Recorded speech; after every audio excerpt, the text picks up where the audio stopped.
નમસ્કાર દર્શક મિત્રો, સમાચારની વાત કરવામાં આવે તો માનનીય વડાપ્રધાન નરેન્દ્રભાઈ મોદીની પ્રેરણા અને માર્ગદર્શન હેઠળ સમગ્ર દેશમાં 9 ઓગસ્ટથી 15મી ઓગસ્ટ દરમિયાન હર ઘર તિરંગા અભિયાન યોજાઈ રહ્યો છે। ત્યારે દાહોદની જનતાને રાષ્ટ્રપ્રેમમાં સહભાગી થવા વિનંતી કરતા દાહોદ જિલ્લા કલેક્ટર। સૌને નમસ્કાર।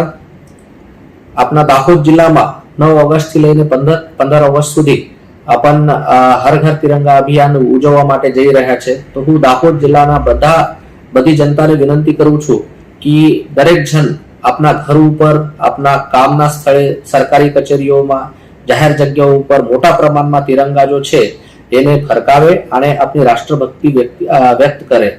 साथे साथ आ तिरंगानुं अपना राष्ट्र निर्मितिमां, राष्ट्र विकासमां અને દેશભક્તિમાં કેટલું મહત્વ છે એના બાબતે યંગ પેઢીને વધારેથી વધારે નોલેજ મળે એના માટે પણ પ્રચાર પ્રસાર કરવા માટે પ્રયત્ન કરવામાં આવે એવી હું બધાને વિનંતી કરું છું। અને દરેક જન આપણા ઘર ઉપર એક તિરંગા આપણા દેશ માટે જરૂર ફરકાવે એવી અપીલ કરું છું।